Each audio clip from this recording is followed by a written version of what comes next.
साम्राज्य, सामान्यांचा असामान्य आवाज। उपमुख्यमंत्री अजित पवार यांच्या निधनामुळे राज्यात 3 दिवसांचा दुखवटा जाहीर करण्यात आला असल्यामुळे 12 जिल्हा परिषद व त्या अंतर्गतच्या 125 पंचायत समित्यांच्या सार्वत्रिक निवडणुकांच्या उर्वरित टप्प्यांमध्ये बदल करण्यात आला असून 5 फेब्रुवारी 2026 ऐवजी आता 7 फेब्रुवारी 2026 रोजी मतदान, तर 7 फेब्रुवारी 2026 ऐवजी 9 फेब्रुवारी 2026 रोजी मतमोजणी होईल। राज्य निवडणूक आयोगाने या जिल्हा परिषदा आणि पंचायत समित्यांच्या निवडणुकांसाठी 13 जानेवारी 2026 रोजी निवडणूक कार्यक्रम जाहीर केला होता।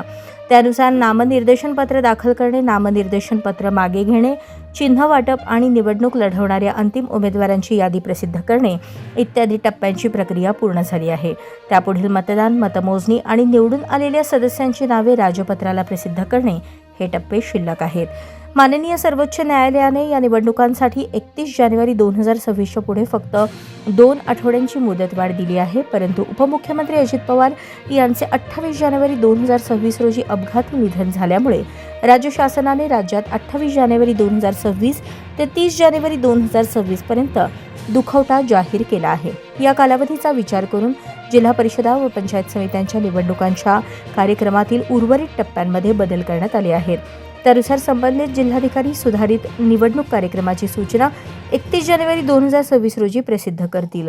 आता 7 फेब्रुवारी रोजी सकाळी 7:30 ते सायंकाळी 5:30 या वेळेत मतदान होईल। त्यामुळे जाहीर प्रचाराची समाप्ती 5 फेब्रुवारी 2026 रोजी रात्री 10 वाजता होईल। संबंधित ठिकाणी 9 फेब्रुवारी 2026 रोजी सकाळी 10 वाजता मतमोजणी सुरू होईल। निकाल जाहीर झाल्यानंतर संबंधित ठिकाणाची आचारसंहिता संपुष्टात येईल।